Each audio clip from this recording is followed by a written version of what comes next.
ফাযকুরুনি আযকুরুকুম ওয়াশকুরুলি ওয়ালা তাকফুরুন। সাদাকাল্লাহুল আযীম।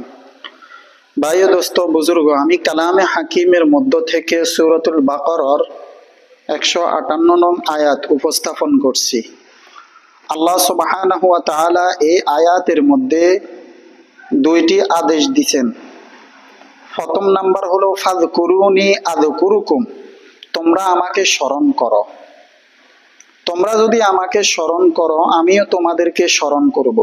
ভাইয়ে দোস্ত বুজুর্গ, স্মরণ জিকির আজকারের মাধ্যমে হয়, স্মরণ কোরআন তেলাওয়াতের মাধ্যমে হয়, স্মরণ দান সদকার মাধ্যমে হয়, স্মরণ নামাজের মাধ্যমে হয়, স্মরণ হজের মাধ্যমে হয়, স্মরণ জাকাতের মাধ্যমে হয়। আর বিশেষ করে আল্লাহ সুবহানাহু ওয়া তাআলার স্মরণ হয় নামাজের মাধ্যমে। ফাযকুরুনি আযকুরুকুম ওয়াশকুরুলি ওয়ালা তাকফুরুন, আমার শুকরিয়া আদায় করো, কৃতজ্ঞ হও। এই কৃতজ্ঞ হও এখানে অর্থ হলো যে শুকরিয়া আদায়। ওয়ালা তাকফুরুন, অকৃতজ্ঞ হইও না। আমরা তো এখন বর্তমান জামানায় আমরা তো অকৃতজ্ঞ। আমরা আল্লাহ সুবহানাহু ওয়া তাআলার শুকরিয়া আদায় করি না। আল্লাহ সুবহানাহু ওয়া তাআলার শুকরিয়া আদায় না করার কারণে আমাদের উপর এত বিপদ আপদ। এই বাংলাদেশের জমিনে আল্লাহ পাক রব্বুল আলামিন আমাকে যেতটুক হায়াত দান করছেন, এতটুক হায়াতের মধ্যে আমি কখনো এই জিনিসটা দেখি না, এরকম বৃষ্টি বাদল হইতে ঘর বাড়ি রাস্তা ডুবে যেতে। কারণ হলো আমাদের আমল নষ্ট হয়ে গেছে এবং আল্লাহ সুবহানাহু ওয়া তাআলার শুকরিয়া আদায় নষ্ট হয়ে গেছে। আমরা আল্লাহ সুবহানাহু ওয়া তাআলার শুকরিয়া আদায় করি না, এই কারণে আমাদের উপর এত বিপদ।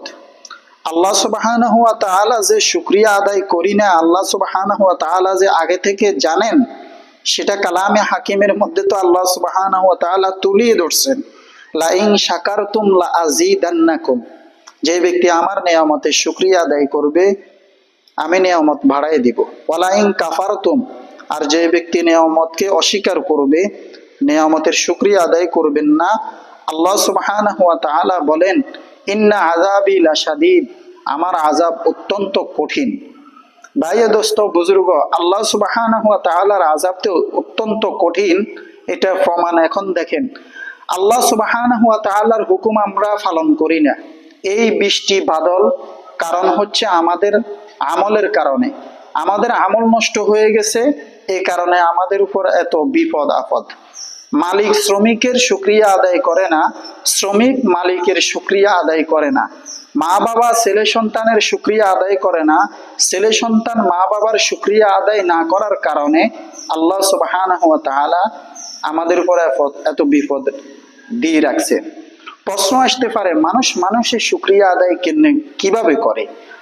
এই ব্যাপারেও রাসূল করিম সাল্লাল্লাহু আলাইহি ওয়াসাল্লাম হাদিসের মধ্যে বলেন মাল্লাম ইয়াশকুরিন নাসা ওয়ালাম ইয়াশকুরিল্লাহ, যে ব্যক্তি মানুষের শুকরিয়া আদায় করে না সে ব্যক্তি আল্লাহ সুবহানাহু ওয়া তাআলার শুকরিয়া আদায় করে না। তো দেখা গেল আমরা তো একে অপরের শুকরিয়া আদায় করি না।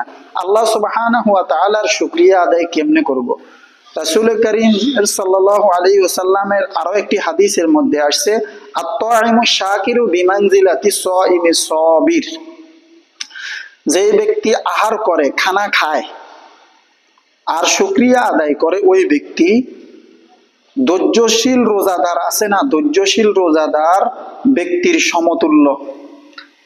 আমরা একদিন উপবাস থাকলে আমরা বলি আমি অনেকদিন উপবাস রয়েছি, ভালো খাবার না খেতে পারলে আল্লাহ সুবহানাহু ওয়া তাআলার শুকরিয়া আদায় করি না। অথচ রাসূল করিম সাল্লাল্লাহু আলাইহি ওয়াসাল্লাম অসংখ্য অগণিত দিন না খেয়ে পড়েছিল, বুকের মধ্যে পাথর বেঁধেছিল। আপনাদেরকে ইতিহাস জানা নাই?